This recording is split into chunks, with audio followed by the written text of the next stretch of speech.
général, monsieur le représentant de Procasef, chers participants et participantes au niveau de cette assemblée qui, à mon avis, est une étape importante pour faire le point de l'ensemble de nos réflexions. J'avoue qu'au Sénégal, nous avons plusieurs programmes et projets qui discutent sur la thématique foncière. Alors, nous avons aussi plusieurs acteurs qui sont autour de ces thématiques. Nous avons pu développer beaucoup de projets. Ce qu'il faut saluer, c'est que Cheikh Omar l'a dit tout de suite. L'EDV, je pense qu'il y a une forte représentation de plusieurs pays, 130 ou 134 pays. Mais le Sénégal est un exemple. Pourquoi le Sénégal est un exemple? C'est parce que nous avons pu mettre autour d'une table une bonne partie des acteurs. Souvent, il y a un moment où, lorsqu'on discutait du foncier, la présence des scientifiques, la présence des hauts fonctionnaires, la présence des grands techniciens était visible. Mais depuis plusieurs années, les acteurs du monde rural, les agropasteurs, se sont positionnés autour de nos dynamiques, autour de nos outils, autour de nos concertations. Nous sommes tous des acteurs. Mais les acteurs qui s'adonnent à des activités agro, silvo, pastorales et halieutiques sont des acteurs qu'on doit pouvoir puis considérer. Et tout ce qui se fait pour nous, sans nous et contre nous.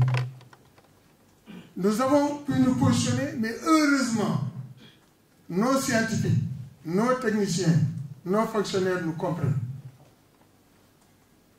Et aujourd'hui, il est impensable de voir un projet financé sur le foncier sans la présence de la société civile. Et cette société civile fait de sorte qu'elle soit bien présente au niveau de toutes nos actions. Si on parle d'outils, je le dis devant Khalifal de la Saïd. Moi, Babacar Diop, qui est un agropasteur, je réclame toujours la paternité des POAS. J'étais le premier animateur du POAS de Rosbeto et j'étais le vice-président de la communauté. Alors, le POAS est toujours cité. Je me rappelle, Maître Wade, lorsqu'il nous remettait les plans, les POAS de Rosbeto, sous forme de plans à Dagana, il disait POAS pour toutes les communautés. C'était avec 320 communautés. Ce POAS a pu enclencher, actionner d'autres outils, comme la CDI. Ces genres d'outils ont contribué sur les différentes réflexions foncières.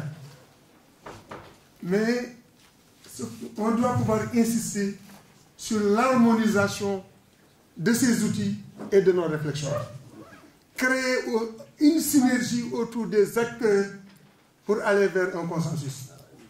Faire de sorte qu'il y ait des synthèses de ces réflexions, que ces synthèses soient flexibles, que ces synthèses soient adaptées et que tout le monde s'approprie de ces synthèses pour avoir au moins des documents consensuels.